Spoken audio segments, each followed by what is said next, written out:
Gentlemen, good afternoon. How are you? Great. I'm wonderful. Are you? You look wonderful. Look wonderful. And for those of you that can't see right now, Dustin looks especially He wonderful. does. He's glowing. He's I mean, tan. He's wearing a linen shirt. He looks like he's living La Vida Loca right now. I'm relaxed, man. I'm in summer mode right now. It feels Do you have nice. a frozen pina colada in front of you, or is that a Miami Vice? I can't tell. Oh, or coffee. Okay, whatever's in the cup. Let you use your imagination. What's in there? Got it. Got it. you look good. You too, Saab. Thank you. I try. So another week, another exciting list of conversations.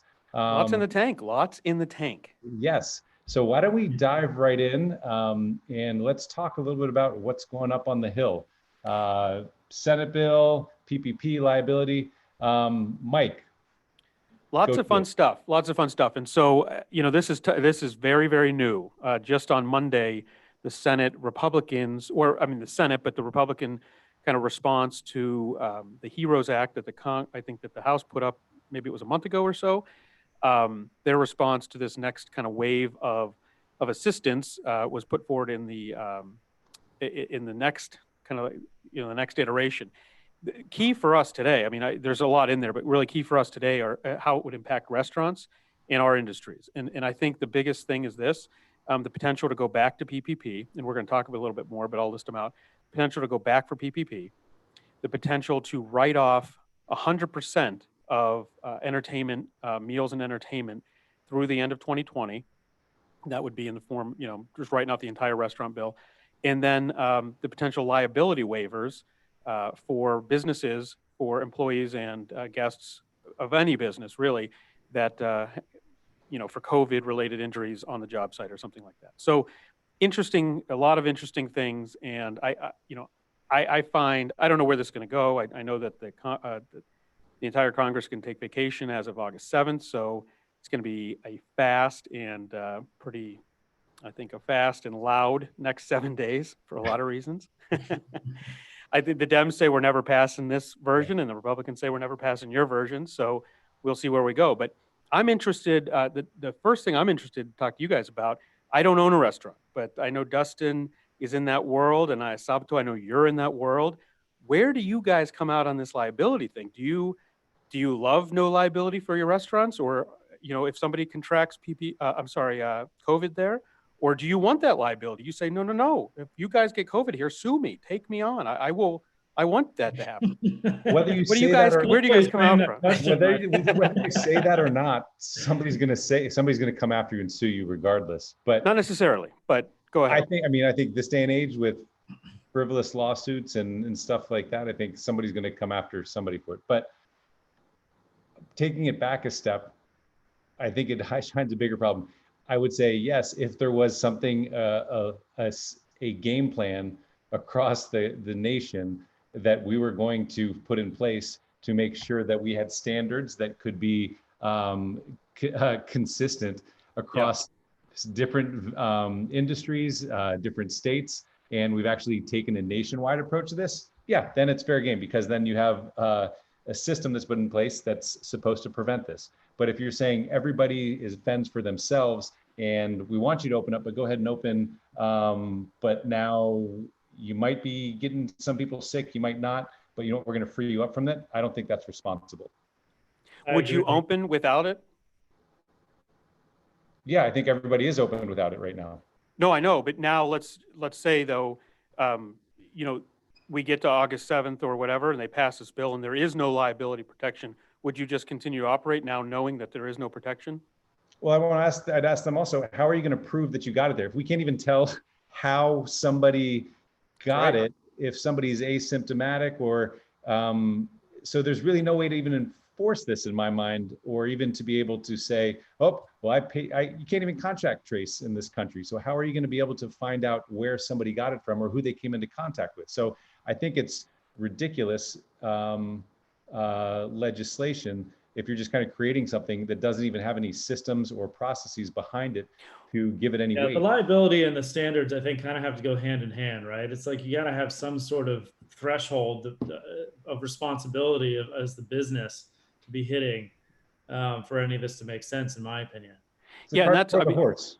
yeah, and that, I mean, to a large extent, that's the basis of our negligence law, is that you have a standard of care. And if you Right. breach that standard of care, you may be negligent. You know, I mean, you have to have a standard of care. Mhm. And, you know, we have industry standards but COVID, we certainly, we don't have them yet. Yeah, We specifically. don't. Right. But oftentimes you never have a statutory standard of care. You have just industry standards. So, you know, right now, let's say somebody gets sick today. We know that we don't have standards and we don't have a liability protection by statute.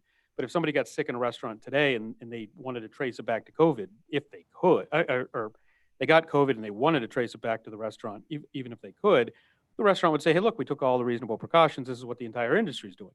But as soon as the feds or a state comes down and says, here are the standards, you know, then you can point to those and say, well, by statute, we hit those standards. But I think it's, you know, I am okay if you have a set of standards and you say, if you meet these standards, you know, you can, you know, there's a liability waiver. But I definitely think, you know, the liability can get out of hand here. I mean, you're right. Everyone can just sue. If you have 100 employees and people are getting sick and they don't know where they're getting sick from, but they just say we were all at work and they start suing the employer, I mean, everyone's going out of business. Yeah, Look at it's the poultry processing plants, and you've heard those becoming like hot spots because of the close quarters they're working in. It's pretty apparent that if you're in a small town and everybody that works, or, you know, most of the cases in that town can be processed through to that plant. Let's go back to the root of the problem. Why is that? What are the systems? They're not in place. So you can't just all of a sudden put up that wall of protection without doing anything to actually protect the people that are getting infected. And that's, I think, what is baffles my mind, to put something out there without protecting the people in the first place. And then you have the situations where you do everything right. Mm-hmm. You have you meet every standard. You've gone over the top. You show, no, we actually went above and beyond, Mm-hmm. and people still get sick. Sure. And then what about that person that came in and we have the mask policy, but they berated my staff at the front door and they weren't wearing a mask, and then one of my staff got it. So does that now make that guest liable? Yeah. And, you know, I'm protected, but is that guest liable for it? I mean, I just think it's such a slippery slope with no definition. And all you're going to do is you're going to tie up restaurants with litigation, and they're in a place where financially they're just struggling to keep the lights on. I think that's an idea in favor of no liability, though. I mean, I think that's saying to the restaurants, look, you're doing the best you can. We hope if you can at least show you're doing the best you can, you'll be free from liability. I actually think what we're saying here is, whether it's in statute or not, it's not fair to sue these restaurants or any other business that's serving the public need through, you know, just through its business, and there's no way to contact trace back to the business anyway. Mm-hmm. You know, but I think the bigger thing is just from a liability long as you're hitting those standards though of practice, I think, like that, or even now when you're trying something. But let's go back to this point where I go and get tested, and if it takes me 10 days to get my results, how do I know? Days, unless you quarantine, right? Well, how about the worse than that? What if you go get tested, your results come back in a few days, and they say negative, but within that few days, you got it. But that's what I'm saying. You think, but you're free and clear. You think you don't have it. But when it takes like 7 days or 10 days, you're basically not even testing people because of what can happen in that time period, unless you're expecting those people to lock down. Like, no question. I agree. Look, 7 to 10 days is ridiculous, but even one day you get tested and you walk out as somebody's walking in and you get it. You know? I mean, it's absurd. So the whole thing is ridiculous. But yeah, I don't ever mind. You know, I think from my perspective, I hate tort caps. I hate regulation. I hate, you know, government interference with private business and private contract. That's just, I don't like that. So to put liability, to pull liability away by statute, I just fundamentally don't like that. With that said, I understand in this case, government's got their hand in everybody's business right now with, you have to shut down. You can't serve alcohol past 10. You can't be more than 50%. Well, you're going to do all these things to us. You might as well give us some benefit. You might as well say if somebody gets sick, we're not dinged for it if we're doing things right. But I agree. I think there needs to be some statutory standards if you can have statutory limitations on it. I remember I was in Jamaica once on spring break, and we were at this bar, and it was on the cliffs, and there was like this swing, and was just seeing these people, lots of cocktails just swinging out and jumping, and then you'd see like these up. You'd probably hear it more than you saw it, where the belly flops, and it didn't look comfortable. And the owner was from the States, and I was chatting with him at the bar as we were watching this. Like, what's the liability like down here? He's like, we've got this thing down here in Jamaica, and it basically says, if you get, if you go on there and the swing breaks, it wouldn't have broken if you weren't on it. So we're not liable. Hey, you know what? That's interesting. What you get for using it. Yeah, exactly. That's what we call assumption of the risk. Yes. And in fact, going to the waiver side of things with COVID, I'm in the process for many, many, many clients drafting waivers for entering premises or doing, events or being in a restaurant or being in any other kind of business. And it's going to we're going to do assumption of risk. I think as a legal community, it's going to be assumption of risk. You assume the risk of contracting COVID by coming on these premises, by going to a baseball game, going to a factory. So to use your belly swing, that's right. I mean, or the swing and the belly flop. If you wouldn't have got COVID if you didn't come into our restaurant, so maybe you shouldn't have done it. It's, old adage, assumption of the risk. So let's go back to the tax write-off. So so what I hear, what I've read is this, and I have not studied the bill by any respect, but just what I've read about it is that through the end of 2020, the proposal would be that you could write off the entire meal, right? Let's just say you go to a restaurant, you could write off the entire meal. Right now, if you have a legitimate business purpose, you can write it off for 50%. Now it'd be 100. I like that. I mean, again, I think we should always be able to write off meals and entertainment and golf and any other type of entertainment we do to build a business. I think that's part of the marketing effort. But that's not the way it is. So I don't know how much that's actually going to help over 4 months. To be quite honest. Exactly. So let's unpack that. Sounds good in theory, and 100% I'm with you on it. But what for restaurants that are struggling to stay open, with business travels that aren't traveling, people that aren't going back to offices, how many business dinners are you actually having on the street at 50% capacity, eating off? I'm holding up a big donut hole right here. Exactly. 0. So let's focus our energies on something that's actually going to be impactful, and that's actually going to get, a little bit of a stability underneath the restaurants, rather than these things that you might not even be in business down the road. And I think, and I want to make clear, I don't think that these are hallmarks of the legislation. They're just little pieces of the legislation. I think that from what I've read are specific and being called out for restaurants. But I agree. Like if that much brain power is wasted on like these types of fighting and giving up ground for these tax write-offs, I think it's wasted effort, because 4 months of this, I mean, it's a Band-Aid on a gunshot wound. Like, I don't even know if it's a Band-Aid. It just doesn't. Just curious, Mike, because you run a law office and you go out to dinner and you do these sorts of things. Is that an incentive for you to go out and have a business dinner? It is, but I don't know where I'm going to find those people to go with me, and I don't know where we're going to go. So Mike, what if we buy wine from Verve Wine and we have a business meeting and we're doing it virtually, and I'm drinking the wine and I get really nice wine from Verve Wine? Writing it off. Can I write that off? I would write it off. I'm not a tax advisor, and so this is not tax advice, but I'd write it off. My wife might yell at me, but I would say, you guys come out in the next 4 months, which I doubt is even going to happen. We would then go to a restaurant and we'd write it off. Okay, fine. But it's not, this needs to be one of those things where all of the downtowns are packed again, and all of the corporations that normally did hundreds of business lunches a day are back to doing that. That's just not going to happen. I mean, My wife works for a very big corporation that she won't be going back until 2021. And they've said no entertainment. And the clients that she works for, or that I work for, would say, we're not allowed to go out to dinner with you. We have no contact rules. So I just don't think it's going to work in the short term. Now, would I like to see that in the long-term recovery of restaurants? Absolutely. If we say like through 22 or 23, like this is going to be a part of our tax code, that to me starts to move the needle a little bit. Say, okay, as we get back to normal, do not be afraid, like come on back. That's fine. And I actually think bigger than restaurants, you can expand this. And I've said this for years, but you want to help industries, you can just do it. A lot of it can be done through helping through the tax write-off, because then it just incentivizes people like us to go out and do more. Yep. The logic behind this piece of that bill reminds me of the logic that I had when I was a kid and I would collect cans to be recycled, cans and bottles. And I grew up in Ohio. And then I said, wow, if I see all these and I drive up to Michigan, 10 cents, man. Take my 5 cents and I can actually make it 10 cents. That's my ticket. That's my ticket here. That's what Kramer and Newman did. Remember, they had to drive. They drove through Ohio to get to Michigan at 10 cents a can. I think we lost your sound there, Sabato. You there? Yeah.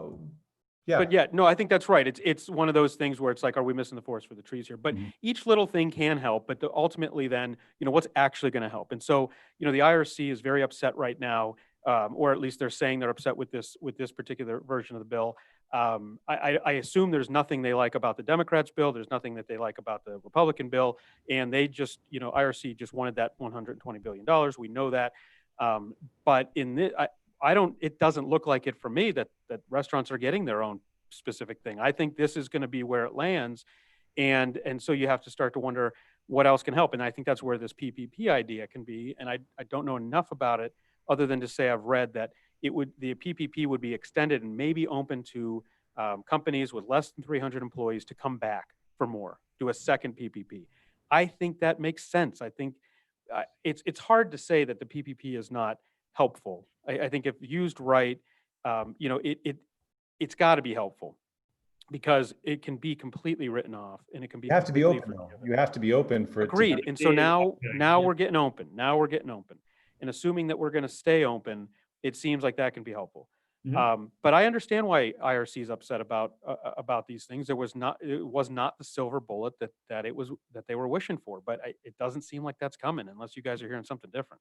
No, I think one of the challenges though is, I read an article, I think in the New York Times or Grub Street, but it was with Amanda Cohen of Dirt Candy, and she said restaurants are living on borrowed time right now. And when you say, it's like a false sense of security when you're saying you can dine outdoors and you can, making it much easier to get licenses in New York. And that's great for the short term. But the concern that I have is, as you see all these states rolling back, or restaurants saying, I don't want to open inside because when I open inside, the risk that it puts my employees at is so much greater. What's going to happen when it gets cold? What happens when it gets to the fall?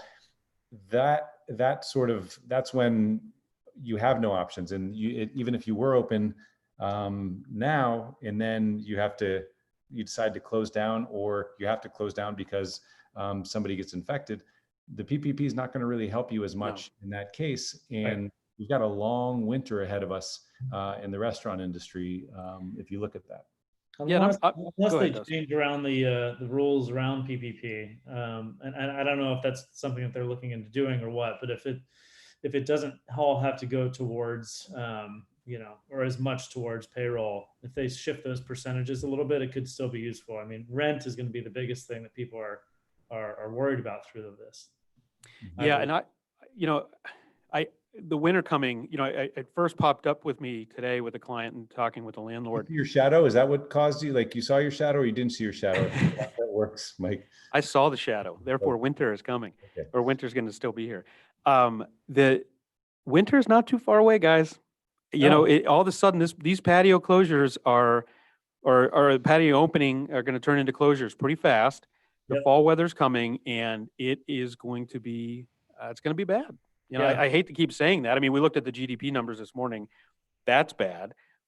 We can only imagine what it's going to look like when maybe it gets better at Q3, but then the layoffs are going to start being announced in the next couple of days. I would say we're going to start seeing that. You're not out of the woods here by any stretch. Oh, I kind of think we're kind of like in the first steps of the fire swamp here. We haven't even hit the giant rat, we haven't hit the sand pit yet. New York specifically extended the extended outdoor dining until the end of October. And they haven't officially said anything about indoor dining, but that to me is just kind of signaling that they have no intention of opening indoor dining until then. So I start to wonder exactly what's going to happen in November, because it's going to start to get a little too cold for dining outside. A lot Are too they cold. going to allow indoor dining at all? It's going to be a real tricky situation. Yeah. Salvador said, if you can't do outdoor anymore and indoor is shut down, I mean, that's No, that's when it all falls apart. And I think that's, tough. not to be Debbie Downer, it just seems that if it doesn't seem like this is going to get better before the cold hits, and I think you're just going to be turning lights off and hoping for the best in the spring. But I mean, that's insanity to even think But about. if you can figure out how to bridge this, and then you can take back, if we can reopen in spring with the same plans that we've done now, I think that's a win. But it's what's going to happen between over the late fall and the winter, because it feels awesome when you see the life that's outside and on the streets.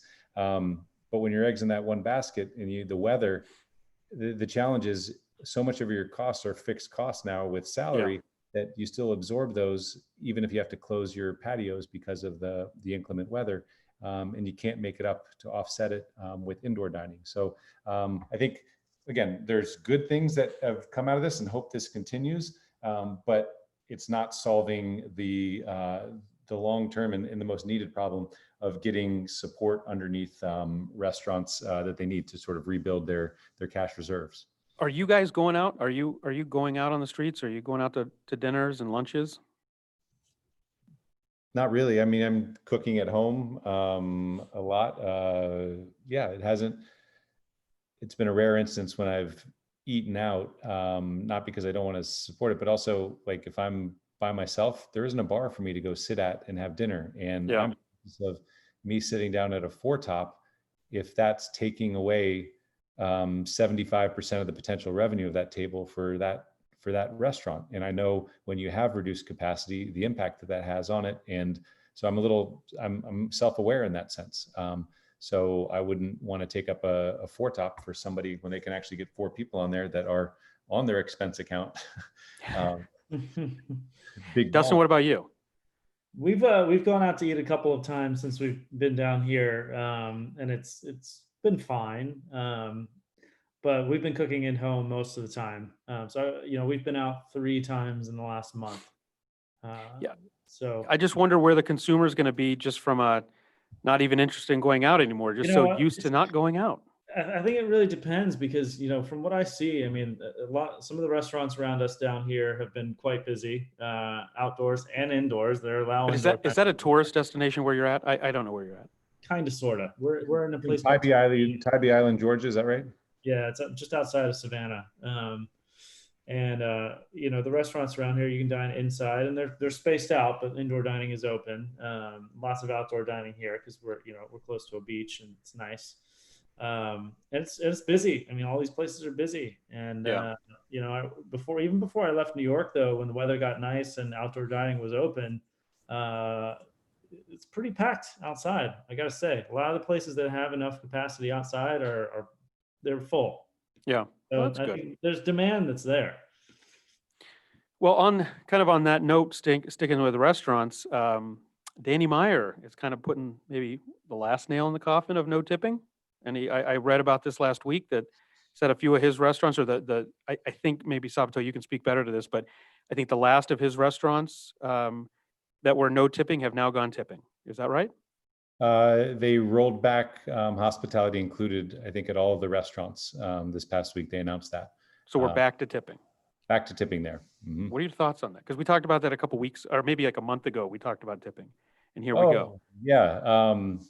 So lots of thoughts on this. Start in the beginning. Yeah.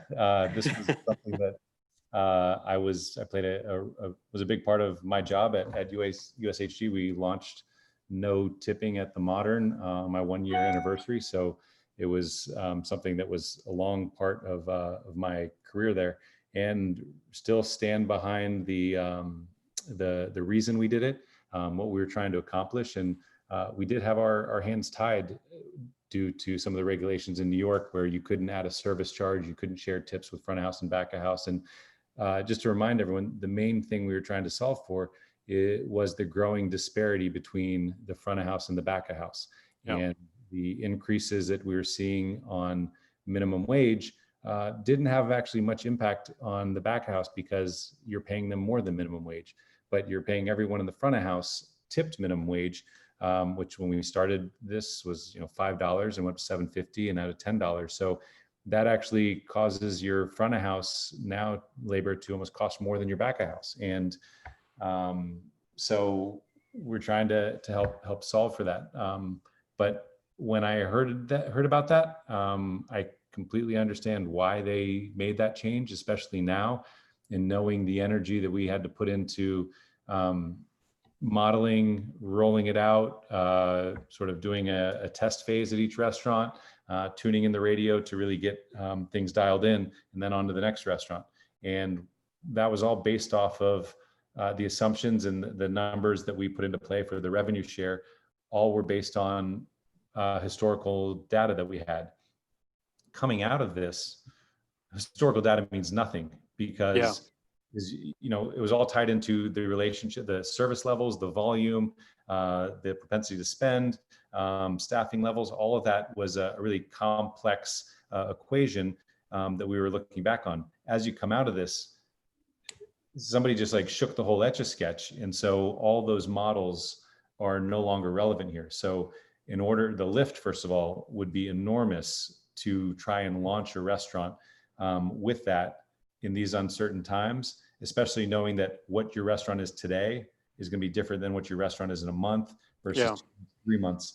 And I just don't think there's no way that they had the bandwidth to, and I haven't spoken to anyone at USHG about this, but I don't think there's any way they could have had the bandwidth in order to do that successfully. And with how thin the margins are right now and cash-strapped restaurants are, it's a big risk to go into that without having done your homework and to try something like that in these uncertain times. So I understand why they pulled it back, still believe in why they initially did it, and hope that there's a way to get back to it, to solve that in some other way.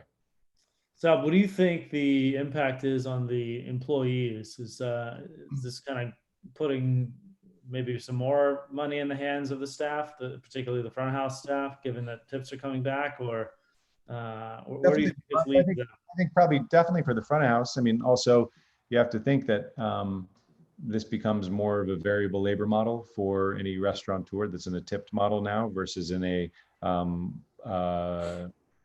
model that was HI or that was paying a higher hourly rate for people, because those in essence become more fixed, not as variable based on the sales volume.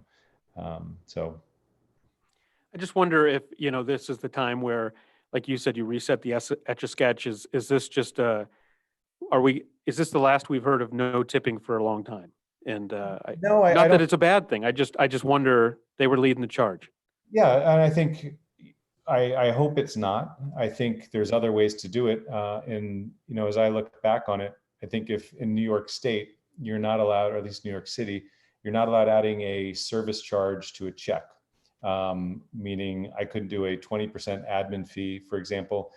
That's governed by the Department of Consumer Affairs. You go to Chicago, you go to California, you're allowed doing that. You can do it in banquets because there's a written contract that somebody signs, but you can't do it in an a la carte dining setting.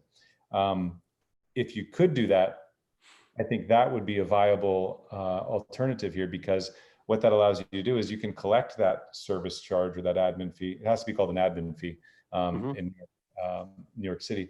But if you were to collect that, and if you're paying the front of house the minimum wage, then you can then distribute that admin fee any way you want. And so you could distribute that to the front of house, to the back of house, and almost do so in the same way as a tip pool, except put it in the hands of the back of house. If you're trying to shift and I think appealing to the Department of Consumer Affairs, I have to imagine is an easier ask than having to change labor laws, which are much more complex. And there's a lot more people that are vested in preserving that, whether that's lawyers out there, whether it's, just a lot of more pushback. But if this could be another option to people, then I think that would help restart this and show people how easy it is, because this would be very little lift for a restaurant to put that in. Yeah, for me, it just goes back, every time I think about it, I don't like tipping. I want the money to go to the employees. I just take it from me. Don't make me think. Stop making me think. I think all day, and I just want you to tell me what I owe, and then you deal with it. But it feels like it's just never, certainly in my lifetime, I'll be tipping. So Seb, So. just kind of explain though a little bit more. So adding on an admin fee or a service charge, you're effectively, just tacking on more dollars to the check, correct? So what's the difference between doing that and just raising the prices for the items and doing the same thing? So we raised Paying people more hourly. So we raised the prices. We did all-inclusive pricing. We felt that was the most transparent way of one. You see the price, that's what you pay. There's no added charges on the end. And So no tax or anything. If it's a 25, there's tax that was added on top there, but there wasn't. Oh, I'm seeing this price, and then at the end there's a surcharge on there. And I get that. That was the right thing. Everything was bundled in there. We used the Uber analogy before back in the day. So I think that was how we decided to do it. When you go to an admin fee, I think the psychology of the guest comes into play. And if I'm looking at we're in the wine business, Dustin, and for easy math, if I'm used to spending $100 on a bottle of wine and I go into a hospitality included restaurant for the first time, where it's all the prices are, it's what you see is what you pay. I have a hard time calibrating my head that, now I should be looking at the $120 bottles of wine because that's the same as the $100 bottles. So psychologically, that's a challenge for guests, and they will see that same bottle of wine that You're looking at a burger and you're like, okay, I'm used to paying $25 for a burger. This burger's $30 or $32. Exactly. That it psychologically, there's a little bit of a pause in most people. Feels expensive. Yeah, exactly. So that's one element of it. Also, when you look at it, and if you just go to paying a higher hourly wage, one of the challenges that comes, one of the benefits from the business model of tipping is that I'm paying the lowest possible I need to on the front of house standpoint, and then the rest is made up by volume. So the more volume I do, my labor costs go up incrementally, but as it slows down, I'm not as exposed. When you go to a model where you're actually paying people, say $20, $25 an hour instead of having tips, those almost become fixed costs to some extent. And you also have to think that at pre-shift, for example, if you're paying people $20 an hour versus the $10 an hour tip minimum wage, every half hour of pre-shift is costing you $10 per person rather than paying $5 per person as you look around the room. That adds up when you look at it over the course of an entire team, entire week, entire month, entire year. That's a big difference on the times that are non-revenue producing times in a restaurant. Mm-hmm. Interesting. Well, we'll see. I guess we'll see where this goes. I mean, there are just so many variables as we go through this, the whole pandemic, to see where we even come out on the tipping. And I just don't think people understand it. Like, oftentimes, I'd say 90% of guests think that when I leave a tip, it goes 100% to the server or it goes to everyone in the restaurant. And either way, that's incorrect, both of those. Yeah. And so that's kind of asinine when you think about it, and people say, I just want a tip to, this kind of shows I'm a big deal. Also, people talking about it's how do you give feedback? Well, if you leave 5% tip or 25% tip, chances are the manager has no idea that even happened and has no idea why that even happened. Like, maybe you just don't do math very well. And I think that we've talked about this before, and I think it feels like we've, beaten a dead horse here, but there is no option not to tip. I mean, there's no societal option not to tip. You cannot tip, but that is like, even if it's terrible service, you're still, at this point, you're still going to have to leave a tip. So why are you even giving the decision? What if it is absolutely expected and it's essentially required as a societal norm, which I understand that it is. Why are you giving us the option? Just pop it in the price. $25 for a $17 meal, fine. Just pop it in there. But I understand that That's just not the way the consumer thinks at this But point. just, Yeah, if you were to rewrite the rules of dining, right? Like Salvador, if you were to go kind of rewrite things, how would you do it? I mean, I think in my mind, what I hear is like guests just need to realize it's time to pay more higher prices. I know that that's way easier said than done, but I mean, I think the forward progress, if we kind of look at what the future of restaurants and how they should be structured, one, I guess probably need to expect to just pay more, first of all. But And I then think you're also, not actually paying more. I think the thing that's nice about getting away from tipping as well, not only just from the ease on the guest side of things, like what you're saying, Mike, but also kind of the psychology of the guest or of the employee as well, is kind of this element of servitude, and kind of you gotta play it the best that you can to get the biggest tip possible. There's kind of this power structure between you as the employee and the guest when you're in this element of tipping. but then you Yeah, also think about That the kind of psychology, I think, is probably time to go away. and the ebbs and flows for the staff too. Like, yeah, it's great when the going's good and it's the holidays, but what happens to January, February, March when it's quiet and then your wages go down there? So it gives you consistency to some extent in terms of the professionalization of it is one of the other goals that we set out to solve with this. And I think there's just so many, when you look at tipping, there's so many things just like so backwards. And to think that, like, I walk into my dentist's office and I don't know how he pays his receptionist, the dental hygienist, and everyone that takes care of me, but he makes it all work. But to Right. think you can walk into any restaurant in the United States, and that by you paying 20% of that, the machine is so fine-tuned on a national level that at a diner, that just makes everything happen perfectly. And at the French Laundry, that 20% makes everything, it makes sure that everybody that is taking care of you has an equitable wage. That's asinine. It is. It Yeah. just doesn't make sense. It's all so Yeah. silly. Yeah. To me, it's like if including tips or something, let's just think about any other business. If you didn't rely on tips and you can't pay your employees properly in the business that you've created, then your business is not created properly. Like if you Agreed. as a normal business, you have to be able to say, okay, here's my revenue, here are my costs, and I'm going to be profitable. Like, Yeah, I hope somebody hey, comes in today and pays my employee. I mean, right.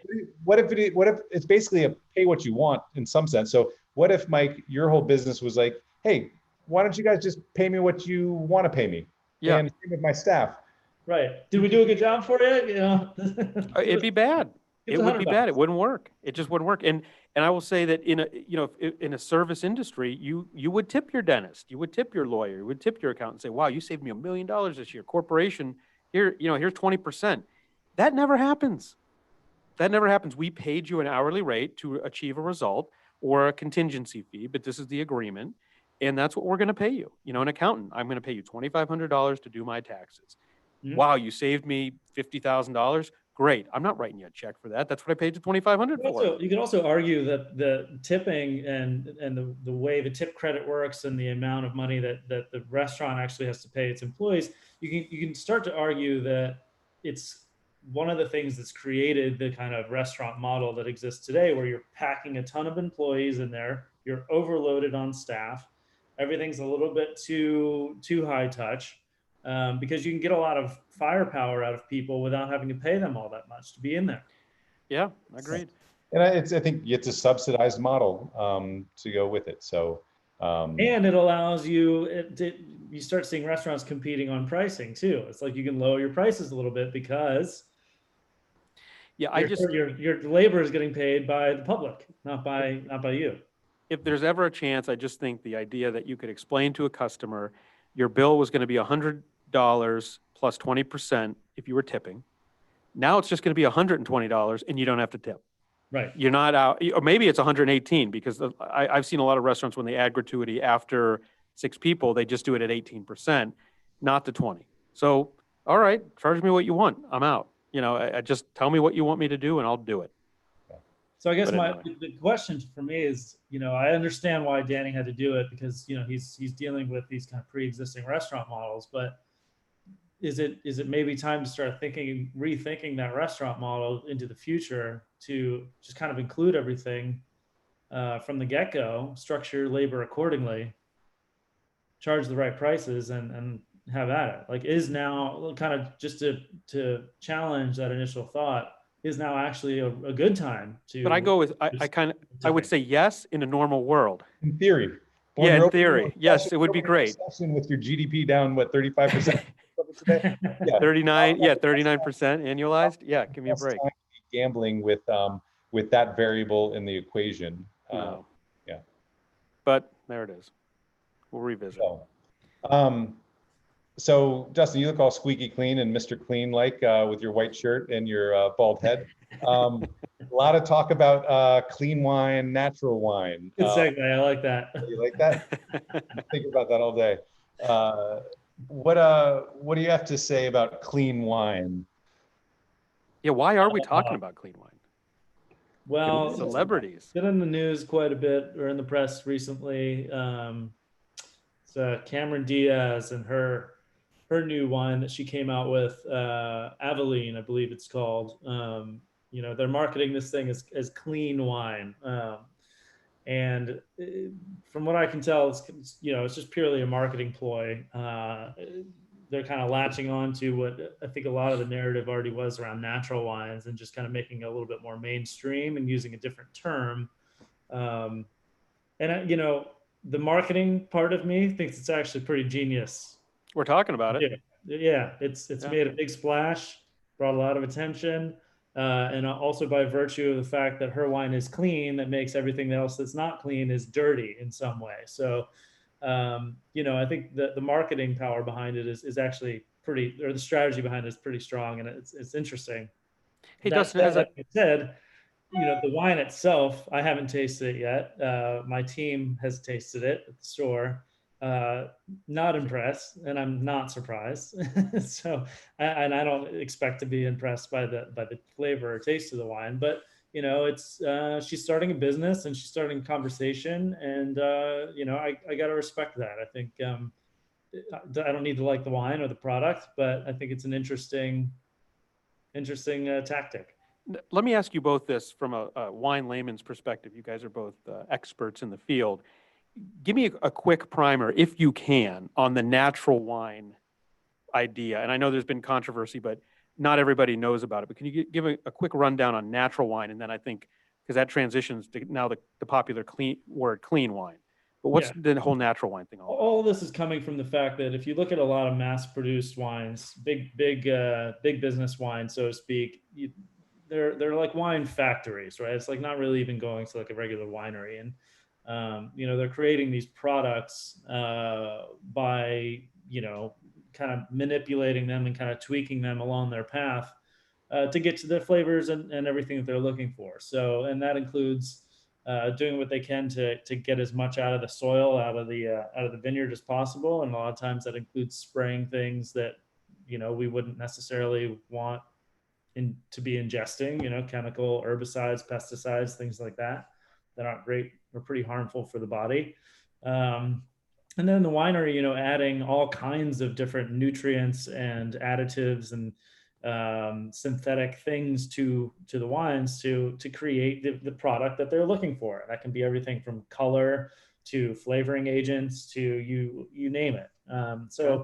This kind of idea around wine being this like beautiful thing where you're just bringing the grapes in, and you see the pictures of barrels, and then this beautiful wine. It's not really like that when it comes to mass market wines.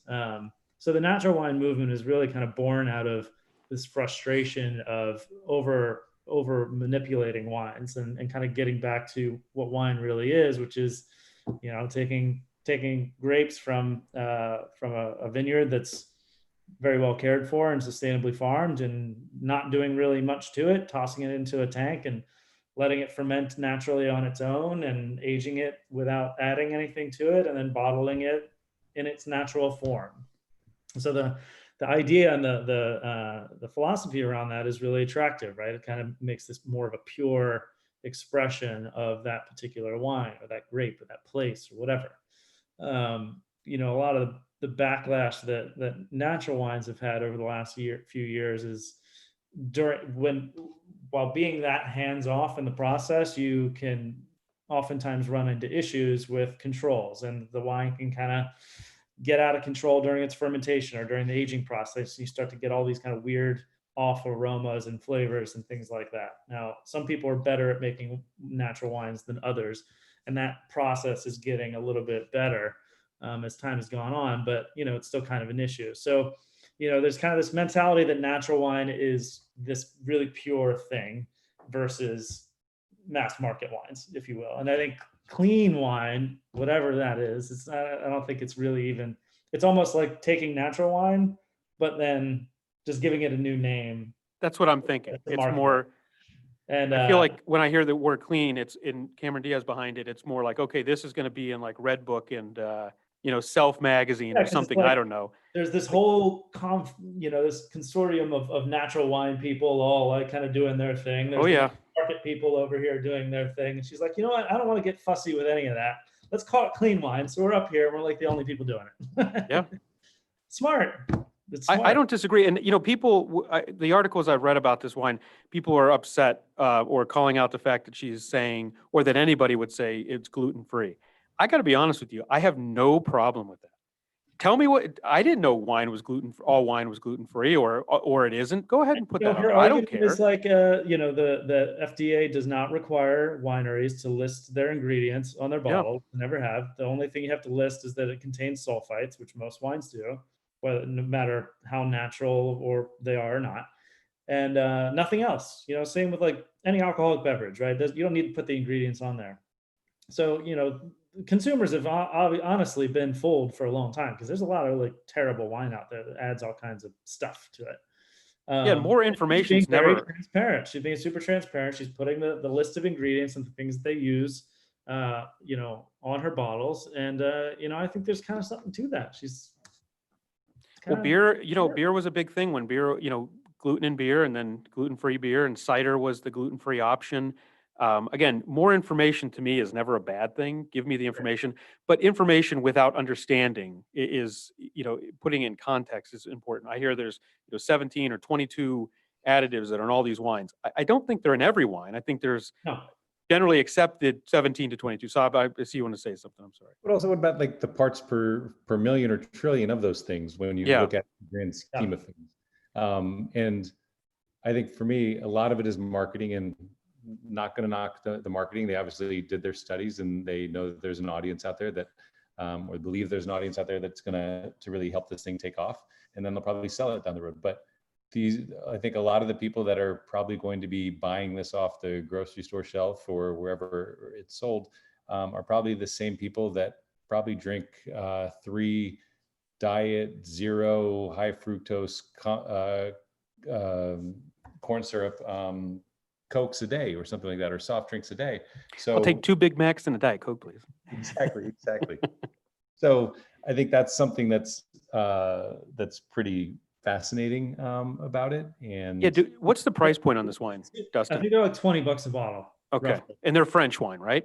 It's French wine. One's Spanish. I think the rosé is from Spain, and the white wine is from France, I believe. Okay. I think $20. Okay. Maybe it's the other way around. Actually, the rosé, I'm sorry, is from France, and the white wine is from Spain.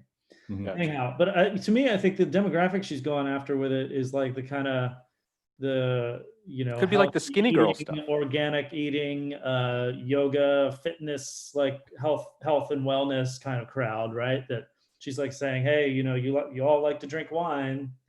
You don't realize you're putting a lot of bad things into your system by drinking that wine. So drink my wine; it's clean. Chief among them, alcohol. How about that? Right. We're drinking alcohol here, guys. Yeah. That's just the number one toxin, But also when you look at it, and you think about the stuff that they're talking about, whether it be like how they filter and what they filter with, like that's not necessarily bad stuff. Like the stuff that they're calling out, like the egg whites and not necessarily but we got to remember, we're wine people, so we get that. Like the general public is not, they're gonna think, oh my god, I didn't realize, and they're gonna, it's No, it's true. The business guy in me really likes this. I think it's smart. I think she's going to sell a ton of these things. I think the business is going to do really well. The wine guy in me is like, it's a crock of shit and the wine's probably terrible. So, like I'm thinking about it from two different points of view, but I agree. Yeah. It's the It stuff always that goes, you're whenever I saying hear stuff bad like isn't this, even all that bad. yeah, whenever I hear stuff like this, it's one of the first conversations I had with our friend and frequent guest, Bobby Stuckey, where somebody was asking him, we were at a dinner or something, he said, the number one thing I just care about is the wine any good? Natural, whatever, is the wine any good? Do I enjoy drinking it? And then, let's go from there. Because if you're making natural wine that sucks, well, bravo to you making that natural wine. Nobody wants to drink it. Yeah. If you make a great product, make great wine. And so, but I think generally we're not talking about mass produced wine. We probably don't drink much of it. So it's, in our world, it's probably much more of, we go look for $15, $20 bottles from France, Italy, that are spectacular, as opposed to the $10, $15 bottles mass marketed out of Australia or California. Very different wines there. Yeah. But the point, I think what Dustin was talking about earlier is like saying this is clean wine, and then let's look at the wines from France that, made according to Rudolf Steiner and, biodynamics and, Kool-Aid de Syrah or something. That doesn't say anything on the label about clean wine. No. And I would much rather drink something like that than. Yeah, how many biodynamic wineries actually that's the label? thing, is you could put a lot of existing wines out there on the market. A lot of natural wine would definitely fall into this camp of what she's calling clean. Yeah. So the category already exists. It's purely marketing. It's almost but I think it's almost taking advantage of the naivety of the consumer. Totally is. It absolutely is. It's natural wine for the mass market. They're mass. And hey, look, generally speaking, I think natural wine consumers are a little bit more nerdy about wine. They like to learn about it. They study it. They're into it. Where your average consumer doesn't know the difference, doesn't pay attention to any of that, rarely. So this is like calling it clean and putting it sort of in a different category is kind of like it's pushed into the mass market to say like, hey, here's a mass market product that kind of fits this profile, this clean profile. And I think it's interesting. And another thing is the consumer probably doesn't realize that the vineyard that is right next, the row next to them, could be helicopter spraying Roundup on their crops. Absolutely. And it would be seeping in the soil all over there, and there's nothing that protects it from that. So it's just unclear where these grapes are coming from. Exactly. I was just going to say, there's a lot of trust. I dig into it a little bit. I couldn't figure it out. These vineyard sources are not listed anywhere. So you really have no idea. And it seems like they're picking fruit or they're buying fruit from kind of all over the place. Bulk juice. You don't know where it came from. Yeah, tankers driving up and down the winery, and they're just pumping in bulk juice. It's blending in the trailer, and then they're popping it in about the source. They say they care about the source, and I imagine they're using fruit that's at least sustainably farmed, perhaps. But there's a lot of representations in there. Exactly where it's coming from. And to Salvador's point, it could be a site that like maybe they stopped a year ago, like spraying stuff, but the neighbor's still spraying stuff. But from a lawyer perspective, this is where I go with it, especially in California, where, Tito's handmade vodka, saw massive litigation about the use of handmade, right? And, labeling, these types of things. If you're going to put clean on it, we better figure out what clean means, because I expect it to be clean. And if I find out that there's anything about it that's not clean, I'm going to sue you.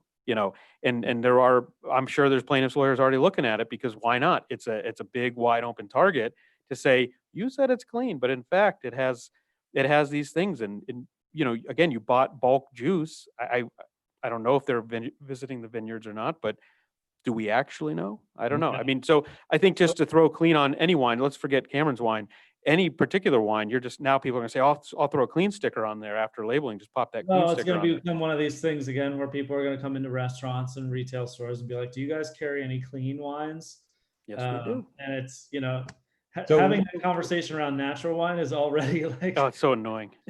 So Mike, is if I get a bottle of quote unquote clean wine and it's corked, does that mean I can sue?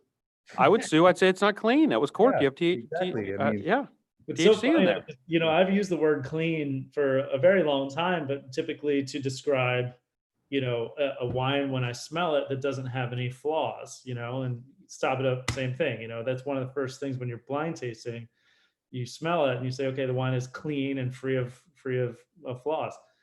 You know, you're looking for things like cork taint or Brettanomyces or mercaptans or all kinds of various things that a wine could be smelling bad.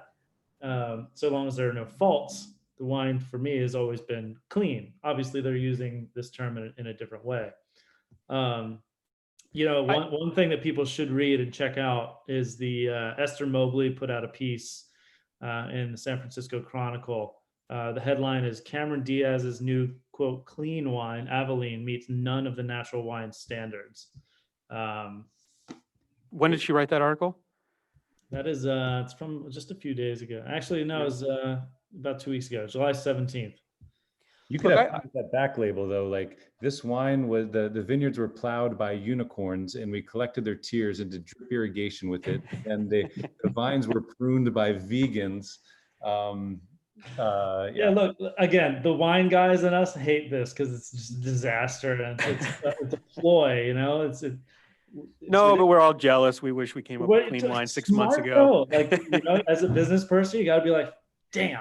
No, it's good. But and you know what? It's the skinny girl margarita stuff or whatever that housewife thing was. I mean, that's a massive brand, and it's well received. And it's just going. I saw a new product. I can't remember what it was. I saw something on the shelf the other day at the liquor store. This can be. You need a celebrity to push it, and like you said, you know, to yoga folks and to that society and that sect of society. Great marketing. Good job. And I guess for my last thought, which I'll leave as a positive thought, is if this gets somebody else into wine and this is a gateway into wine, I'm all for it as long as this is a pit stop, not their destination on their wine journey. Yeah. And you know, another positive, it could start more of a broader conversation too around the practices of mass market wines in general, you know, and thinking more on in the mass market world, thinking about, you know, how those wines are made, how they farm, what they're adding to them, etc. So I don't think it's really, in the end, the wine is whatever it is. But you know, I think the conversations that can be had around it, and if this helps to push the industry forward and get some of those, you know, bigger brands to start falling in line and maybe putting things on their label of what's going into their bottles and being a little bit more responsible with how they farm and how they produce their wines. That's not necessarily a bad thing for the industry. No. Again, more information is always fine. You know, the three of us lived at a time when you didn't have labels on the back of the food. You didn't just turn it over and see how many calories were in it. You know, just simple things like that we rely on now. I mean, what's wrong with more information? Let me make the decision. You know, I'll make the decision. And so I don't mind that. But it's what hurts me is you look at a bottle of something that's very healthy and it's just got all of these random words in it. I don't know what they mean and I don't go look them up. That's on me. You know, again, give me that information. But I do like having things in context. I mean, if you say, hey, look, we put egg whites in our wine. Well, what the hell does that mean? I mean, what does that mean? And then you actually explain to someone like, oh, it makes a lot of sense. Meanwhile, somewhere else out there in the pod sphere, there's probably 3 egg farmers right now having the same conversation about like cage-free, organic, free-range eggs. And oh, definitely, absolutely. I'm just a farmer, and hey, I'm a sucker for that. I always buy the cage-free. They can rotate. They can walk out and rotate. I'm the same way though with everything like that. You're like, okay, well that sounds better. You know, but it's all coming from the same factory. Chickens running around and everything's perfect. And maybe someday we're going to be having this conversation just like the orange juice people that said, you know what? Remember when all orange juice just had pulp in it? And then somebody said, you know what if we do pulp free? And that was just like, yeah. Hopefully, we didn't have the money to buy orange juice in a carton when we were kids. It was all concentrate. I'd mix I wouldn't put all the water in there, make it real nice and strong. Quick side story. I went to high school in Indonesia and in Jakarta, and our Indonesian teacher, she was teaching us one day. She's like, oh, in the United States, I would go and get this dessert. It was like in an orange can and it was like a slushy and it was so good. it took us a while to realize, but she would just like Keep the concentrate. concentrate straight. Wow. Boom. I could have done that with Five Alive. I don't know if you guys remember that. That was definitely in Ohio. I think you grew up in Ohio too, Sab. It was Five Alive in that blue can, man. Oh yeah, Love Take that. that can to Michigan. You got 10 cents coming your way. No, that was in the old cardboard. Remember, you could peel the sides, the that's two right. tin tops in the cardboard. We should bring that back. Maybe that'll be a Lazo Law gift here one of these days. Anyway, well, good stuff. Dustin, you want to take us out here? We got some exciting stuff coming up next week. Yeah, we do have some exciting stuff coming up next week. Jackie Summers coming on the show. Really excited to have him on. He's a great speaker in the beverage production world. Makes it one of his own spirits. Really excited to chat with him. Who else do we have coming up after that? I mean, that's the big one right now. We've got some interesting Made me folks think on. there was more on the docket. Okay. There is, but we're going to hold. We want to make sure we lock them in. But yeah, I think Jackie Summers That'll be is great stuff. Great stuff. Yeah, I'm looking forward to that next week. Yeah. Well, thanks everyone for joining as always, and give us a 5-star review on wherever you get your podcast. And we're still available on YouTube, of course. So give us a like and make sure you subscribe and tell your friends. But thanks for sticking with us, and we look forward to seeing you back here next week. Thanks, guys. Stay clean. Stay clean. Stay natural. Au natural.